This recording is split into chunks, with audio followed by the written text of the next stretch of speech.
Welcome, everybody. My name is Curry Sautner. I'm the Chief Learning Officer at the National Constitution Center, and we are so excited to start classes today all about the Constitutional Convention. It is Constitution Week here at the National Constitution Center and across America. So what a perfect topic to start with, the Constitutional Convention. Throughout today's class, we're going to be asking you questions. We want you to ask us a lot of questions, so use that chat. Put questions in the chat for us, put questions in the chat for each other, and let's have a dialogue as well.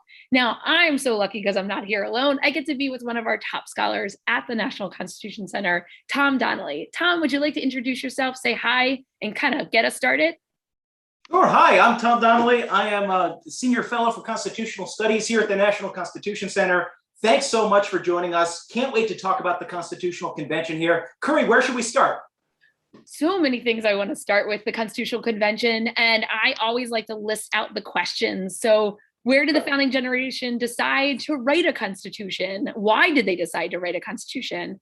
How did the United States Constitution differ from what the governing document was before it, the Articles of Confederation? And what were some of the main compromises? So that's the three big ideas we're going to get through today. But Tom, I always like to start where you always do such an awesome job laying out for the students what happened? What happened in this big moment in a sweaty, hot summer? And we're going to talk about that too. In Philadelphia, what did they do? And then how has it changed over time? So maybe we start with the big idea and then dive into what are the parts of the Constitution? Because we always like our students to make sure we read the document. And then we'll get into the story of how we got there, what they did, and then how it affects us today. How's that sound? That sounds perfect. So yeah, it's always good to tee up the big idea, Curry. And here, when we're thinking about the Constitution, thinking about it in context, we should think about it with the US Constitution. What the founding generation was doing is they were establishing a new national government. And so they wanted this new government to be more powerful than the government that was established by the Articles of Confederation, which were already in place at the time of the Constitutional Convention, but also a national government of limited powers. So they're really trying to strike a delicate balance here. And I think probably the best way to start is what Curry said, which is let's take a little walk. Let's take a walking tour, a stroll through the Constitution's text itself. Let's see what that final product looked like. And then we'll back up and say how we got it. So should we kick off there, Curry? Yeah. And I want to ask the students the first question. So what are those three famous words that start the Constitution? And sometimes, and we hear this at the museum all the time from all ages, sometimes we hear different documents associated with these three words, but you guys put in the chat now. Very good. It's flying in from the students. They got it, Tom. They got it. Those three beautiful words that lead us into the Constitution. And Tom, you can tell us kind of the significance around why they chose those words. They weren't just random choices or fill in. Gouverneur Morris and the other delegates did a lot of work to write the perfect words, or what they thought would be as best as possible. So that beginning of the Constitution starts with what three words, Tom? We the people. So these really are among the most inspiring words in the entire Constitution. And what they're meant to get at is the founding generation's commitment to one of the big principles of the Constitution, popular sovereignty. Now, what does that mean? It's just a fancy way of saying that it's establishing a government that's driven by us. That's what the Constitution's doing. Not a government driven by a king or an elite or the aristocracy, but by us, we the American people. And so as with many things, Curry, Abraham Lincoln probably said it best, this is about a government of the people, by the people, for the people. That's we the people, that's popular sovereignty. So now the rest of the Constitution then is separated out into 7 articles. And so here, the first 3, in a lot of ways, are the instruction manual for how the national government's going to work. So Article 1 gives us the legislative branch of the new national government, Congress. And so Congress is tasked with making the laws. We'll talk a lot about how we got the Congress we did when we get to the convention. But the big thing to note is that Congress ends up being separated into 2 houses, a U.S. House and a U.S. Senate. And again, we'll fill out those details in just a little bit. That's Article 1. Article 2 establishes the executive branch of government. It's led by a single president. It's responsible for enforcing the laws. And what the founding generation is trying to do here is they're trying to create a new executive officer that's weaker than the kings we find in Europe, but stronger than the governors that governed the state governments at the time. So again, it's the founders trying to find some sort of compromise between those 2 extremes. So that's Congress the presidency. Article 3 gives us the judicial branch. Headed by one Supreme Court, the judicial branch is responsible for interpreting the laws. And so what are some of the two big things to know about the judicial branch? One is the Constitution gives federal judges judicial independence, which means they hold their jobs for life or until they're impeached and removed. So they're therefore insulated from politics to a certain extent. And the other is that we give judges the power of judicial review. And so this is the idea to interpret the laws, interpret the Constitution, and say whether a law is constitutional or unconstitutional. So that's 1, 2, 3. Should we do the rest, Curry? Absolutely. And just to like kind of nail it in, think of the three branches of government as the first three articles. So when we talk about these three branches of government, 1, 2, 3, Congress is first, the president, the executive is second, and then the judicial branch is third. And so I just tried to bounce that out in the copy for you all, just so you can hold on to them. And then we can really think about what their job is as well. But there's other articles, and we tend to forget in that original Constitution, what we call the structural Constitution. And they're kind of important, especially number 5, my favorite, really, really important. So Tom, walk us through those other articles and those 4 others. Absolutely. So beginning with Article 4 here, it's addressing a range of things. So it's talking about the relationship between the states and their citizens, how we're going to handle the admission of new states. We're a really big country. We have a sense there's going to be more states added. And so Article 4 gives us some of those rules, and also how to govern federal territories, so that land before they become states. Finally, Article 4 also includes the infamous Fugitive Slave Clause. Article 5 sets out the process for amending the Constitution. And this is such a wonderful section, as you said, Curry, because it's showing us the founders didn't believe that they knew everything. And they wanted to make sure that over time, as we learn new things, that we could change the Constitution and make it better. Because that's what Article 5 is all about. Article 6 establishes the supremacy of national law over the laws of the states. So it's what's telling us the Constitution is the highest law in the land. It also interestingly bans religious tests for national office. So we see here certain protections for freedom of conscience, even in the original Constitution itself. And then finally, Article 7 lays out the process for ratifying the Constitution. This is where the American people voting state by state in state ratifying conventions can say yes or no to the new Constitution. It reminds us that though we celebrate the Constitutional Convention, the brilliance of the document that's created there, that in the end, James Madison, George Washington, Benjamin Franklin, Alexander Hamilton, they said it's not up to us, it's up to you. And so what we're writing here in Philadelphia, it's just a proposal. And it's up to the American people, we the people, to say yes or no. And again, that bookends, that's popular sovereignty. That's ruled by us. I love that. I love how you bookend the original structure of the Constitution with the idea that we have the power, they're ruled by us. We may be giving government our power to create this system, but that power is ours to give and to take back.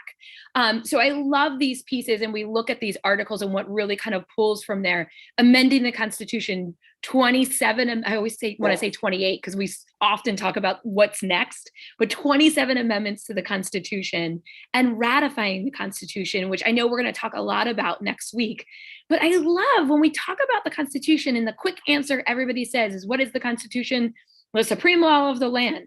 That's Article 6 right there. That's where that comes from.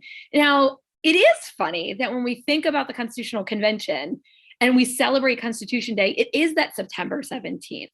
But ratification, how long does ratification take? Because it's not really the Constitution. It's not really the supreme law of the land until 9 out of 13 states ratify it. It goes back to the people to say they want it and they approve to it. But how long does that take, kind of in a ballpark? It's almost a year. It's state by state battles. It's not until June of that next year where we get the 9th state. But even then, we're still waiting for New York, Virginia, et cetera, that still have to ratify in the months to come. So it's a long process, and these are many close votes. So it was a serious political battle.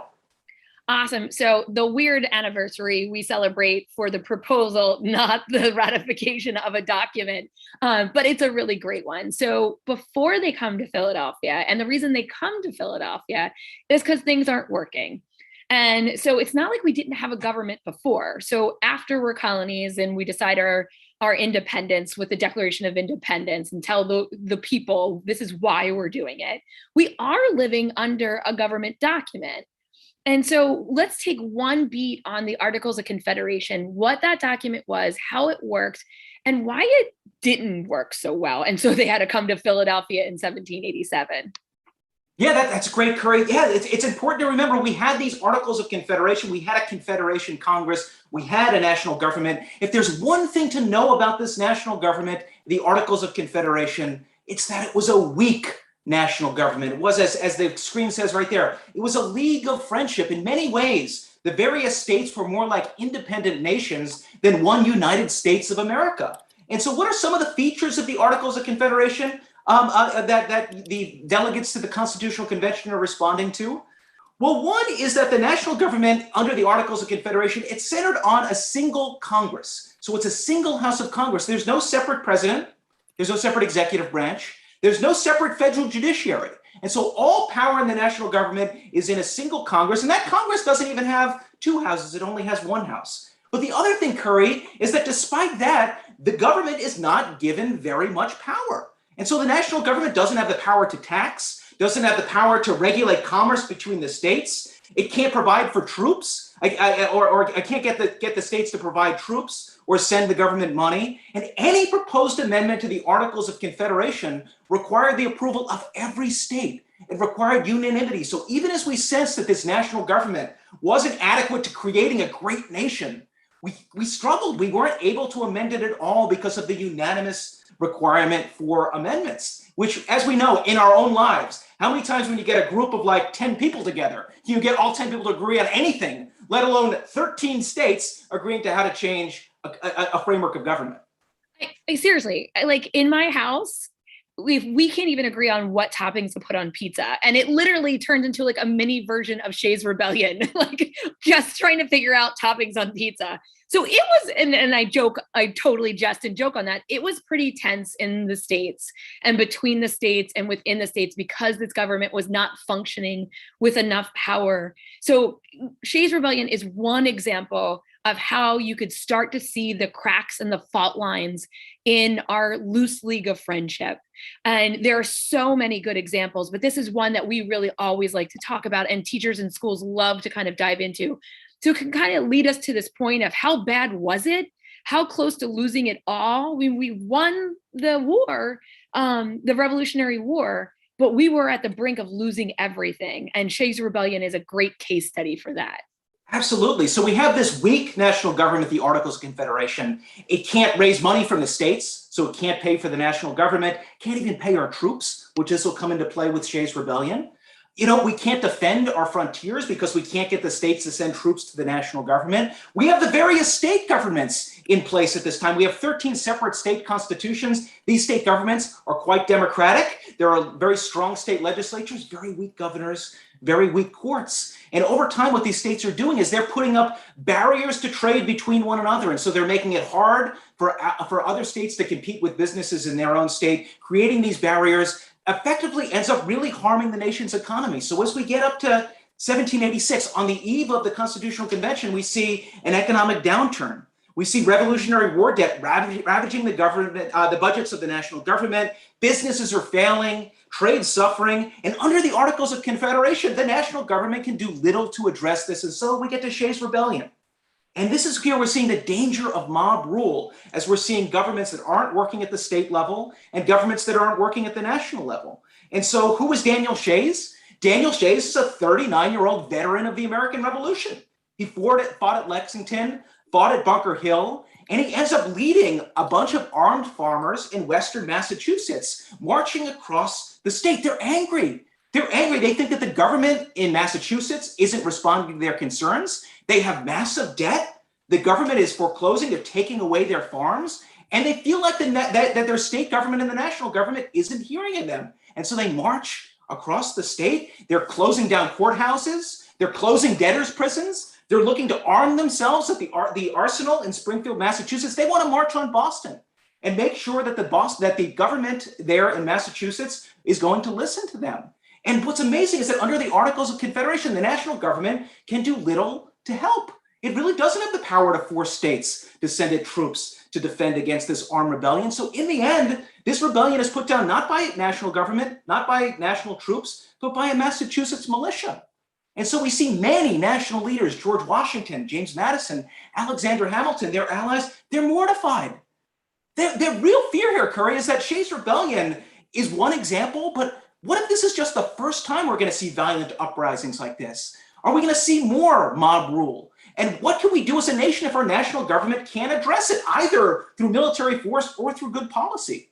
And so we see growing support then for a push for a convention to meet in Philadelphia, in this case, to think about either revisions to the Articles of Confederation or maybe even a new constitution. And so on February 21st, 1787, the Confederation Congress calls for this convention in Philadelphia for, quote, the sole and express purpose of revising the Articles of Confederation.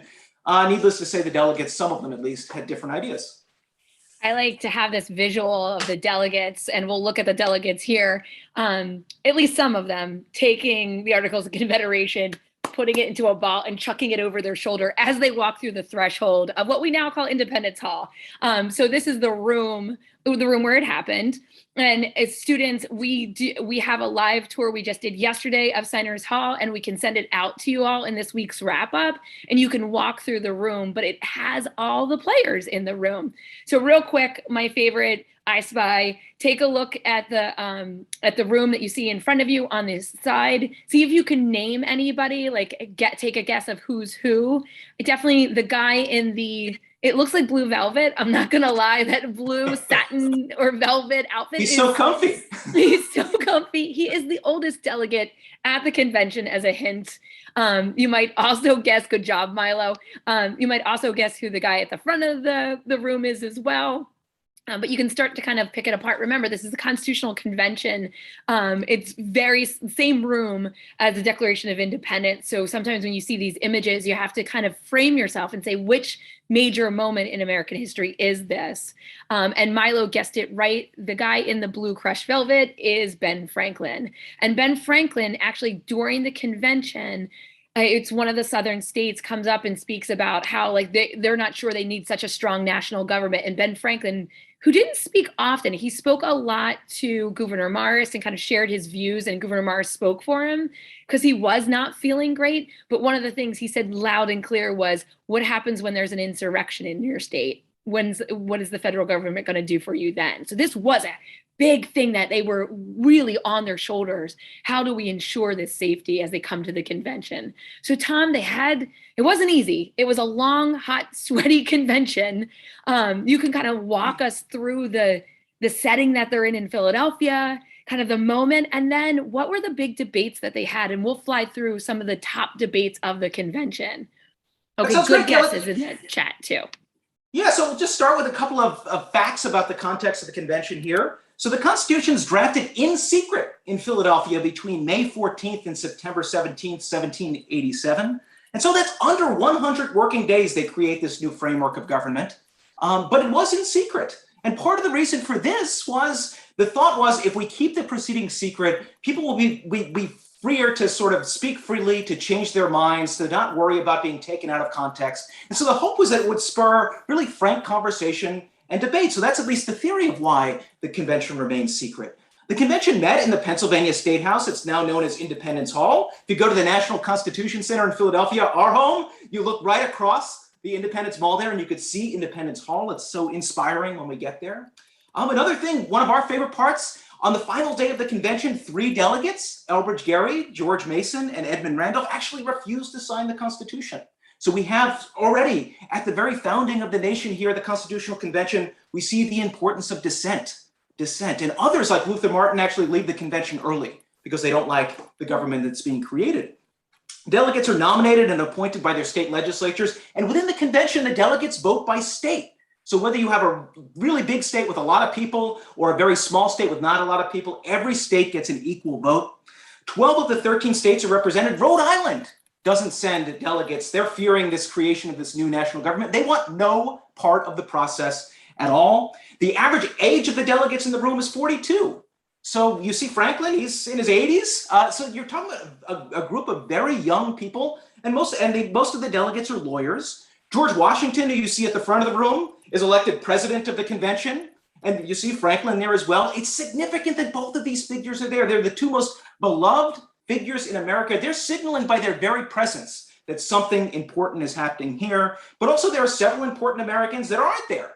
So people always ask us when they come to the Constitution Center and see the statues of the various delegates to the convention, where are John Adams and Thomas Jefferson? Well, Thomas Jefferson's in France. John Adams is in England. Other famous Americans like John Hancock, he's the governor of Massachusetts, he's there. And certain other key figures from the Revolution like Patrick Henry and Richard Henry Lee wanted no part of the convention because they thought that really that it was going to be just a conspiracy to create a large and powerful national government, and they wanted no part of it. In the end, the Constitution's ratified on June 21st, 1788, and it goes into effect with the first Congress on March 4th, 1789. So those are just a rundown of facts, Curry. Awesome. So, Jenna might have gotten this. So we're also really interested in who's everybody in the picture. Can you find Madison, Tom? Is he over here? No, he's let me look. Sorry, we're all jamming our face really close to the screen now together. I know, that's a good question. Where is? Oh, he's right there. He's right in front of the red carpet. Yes. Oh. Yeah, right there.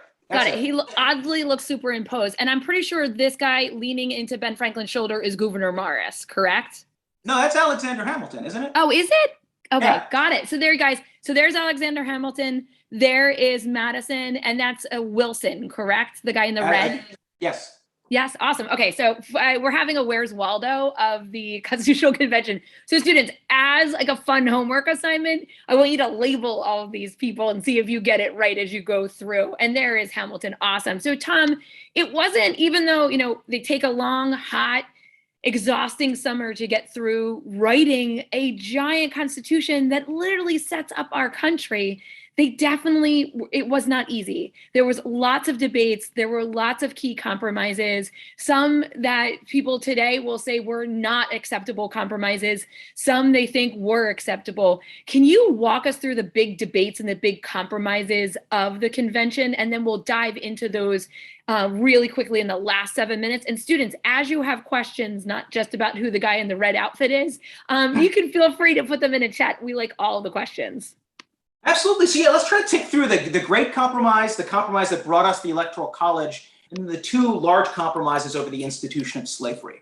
So we'll be able to touch on each here. So let's start with the Connecticut or Great Compromise. This debate is all about how are we going to structure Congress. It is really the thing that preoccupied the convention for the longest time. It led to some of the most contentious debates. And these are debates between large states, states with a lot of people, and small states, states with not many people. The compromise ends up being brokered by Connecticut's Roger Sherman, which is why we call it the Connecticut Compromise. And the best way to understand this is looking at the two big plans that are put forth near the beginning of the convention.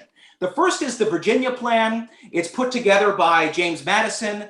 And basically what it says is we're going to have a new Congress, a new national legislature. It's going to have two houses, and both of those houses of Congress are going to be organized by population. So if you have a larger state, you're going to have greater number of seats in Congress in both houses of Congress. And so we're seeing a plan that's driven by population. Large states, more representatives, more political power. Now, as you might imagine, the small states were not thrilled at all with this particular plan, including my home state of New Jersey. And so to contrast the Virginia plan, we get the New Jersey plan put forward by New Jersey's William Patterson. And what William Patterson says is, no, we're going to keep things in place like they were under the Articles of Confederation. Under the Articles of Confederation, every state gets the same number of votes. So whether you're a big state like Virginia or a small state like Connecticut, all states will receive the same number of votes. So there we see the Virginia plan, representation by population, New Jersey plan, representation equally for each state regardless of its size. And the compromise splits the difference. So we may think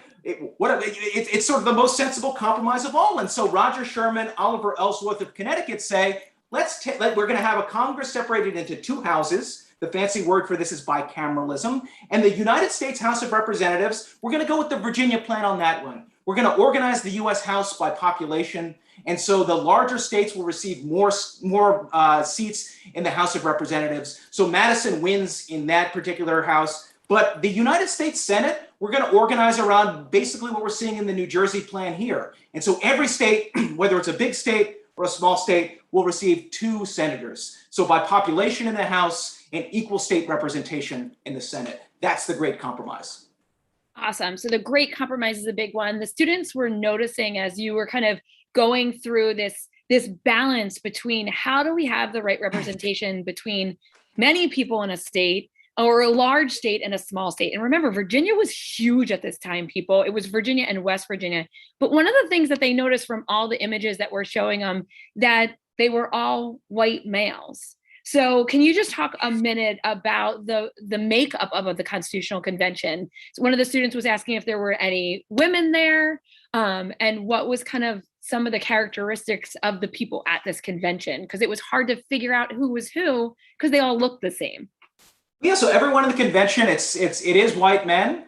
We'll get into the compromises over slavery at the end of our lesson today, but 25 of the 55 convention delegates were slaveholders. Broadly speaking, again, as I said, these are fairly young men, the average age being 42. They're mostly lawyers, but broadly speaking, they're political leaders from states all around the country. So, I mean, you're definitely talking about among the better educated, more elite members of society. But despite that, these are not a group of delegates who thought the same about everything. They disagreed vigorously about everything from how, whether Congress is going to be organized by population or by state, like we just said, all the way down to whether or not the institution of slavery was a moral evil. They discussed that on the floor of the convention. And so you see dividing lines between the delegates over any number of issues.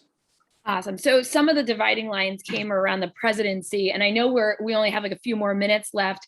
And so a debate around what type of president, and Hamilton talked a lot about that.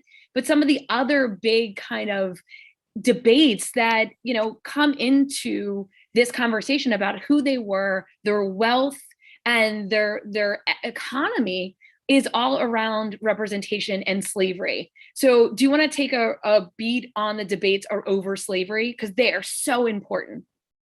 Absolutely, yes. So we could, in the end, there are really two big compromises that we talk about here. One is what's known as the 3/5 compromise. The other is over the international slave trade. And in both cases, we see the delegates really trying to split the difference between delegates in the Deep South, where you have slaveholding being central to the economy, the wealth, and the power of those delegates in the convention. These are states like South Carolina, like Georgia. On the flip side, you do have anti-slavery voices in the convention, like Benjamin Franklin, like Gouverneur Morris, who were trying to do everything possible to tilt the Constitution in the direction of freedom and away from slavery. And so with the 3/5 clause, this builds out of what we just talked about with the Great Compromise. So if the U.S. House of Representatives is going to be organized by population, the question becomes, how do we count enslaved people for purposes of representation in the House of Representatives, so in Congress? And so you see slaveholding delegates, especially from South Carolina, Georgia, say enslaved people should count as 5/5 of a person. They should count as a full person. So as a result of that, we should get more political power in Congress based on how many enslaved people that we hold down here in the South. But on the flip side, you see plenty of anti-slavery delegates fight back and say, no. This makes no sense. How are you going to call for more representation in Congress when you don't even honor the humanity of enslaved people? This is hypocrisy. Enslaved people should count as 0/5 for purposes of representation in Congress. The slaveholding states shouldn't get a bonus for the number of enslaved people they bring in from Africa and then enslave here in the United States. And so you see really, really vigorous language between both the anti-slavery delegates and the slaveholding delegates. And again, it ends up being Connecticut's Roger Sherman that brokers a compromise here. And so he says, no, 5/5 isn't right. 0/5 isn't right. What we as delegates here are going to do is we're going to say enslaved people count as 3/5 of a person for purposes of representation in Congress. And so the anti-slavery delegates are outraged. And what we see over time is that this ends up tilting political power in the direction of slaveholding states. So because of the 3/5 compromise, you see a boost in their representation in the House of Representatives, so increasing their powers in Congress. But this also gives them more votes in the Electoral College. So it increases their power over who's going to become president. And then furthermore, once you have a certain president once the president's there, it's also going to boost the slaveholding influence on the Supreme Court, because the presidents that are elected then appoint the Supreme Court justices. And so this is a really important compromise that ends up increasing the political power of slaveholding states in the new Congress. And then finally, Curry, should we end on the international slave trade? Yeah, I just want to add one thing about 3/5, because I know this sometimes can like trip up our students.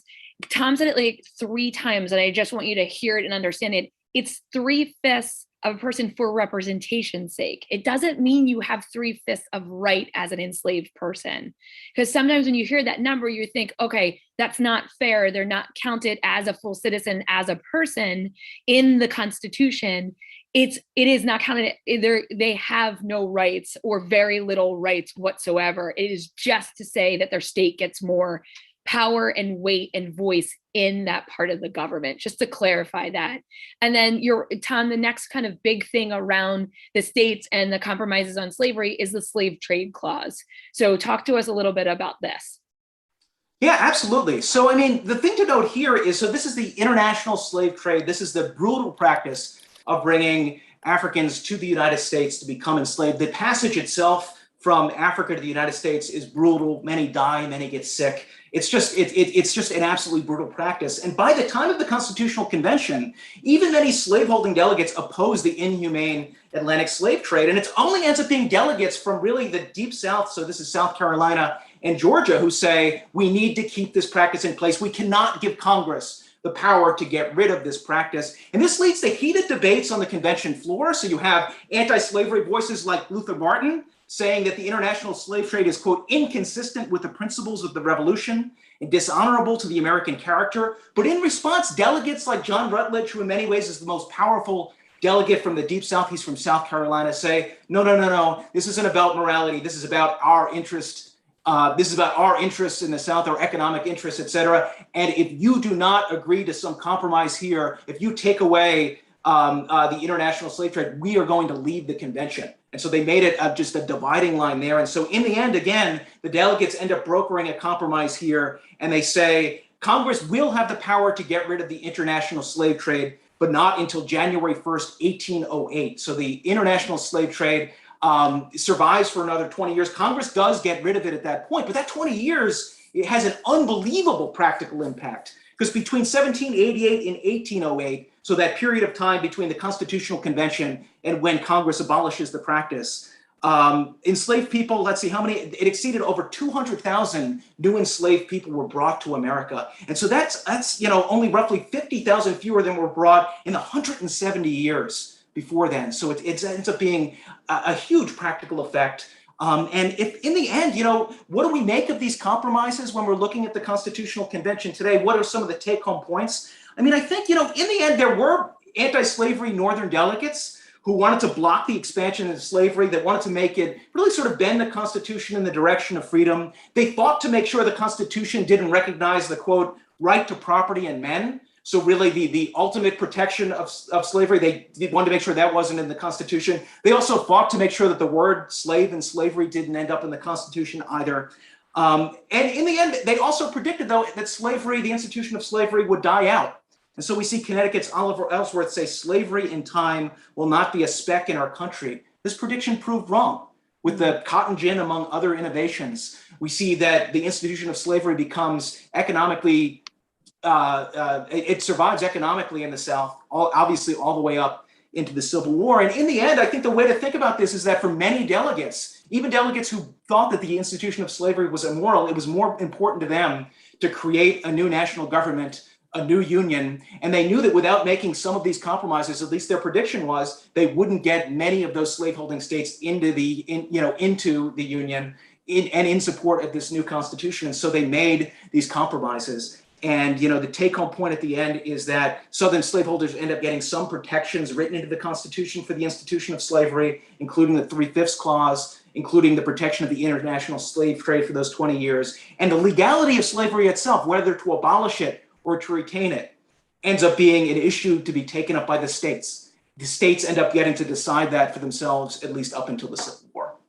And that is a topic we're going to dive deep into this year. We have an entire court class just on slavery and the Constitution, because it really is looking at that battle between whose power is it and what was the power given and not given in the federal government to sanction slavery, to allow it, but also to end it. So it is such a complex piece of our Constitutional Convention, and something that we know we want to spend more time discussing and getting to all your questions, because it is something we talk about every day and look at our American history and say, look at the ripples of the effect that this moment in time had throughout our 230 30 some years. I have to get the number right by Friday of our Constitution. So thank you so much, Tom, for walking us through this.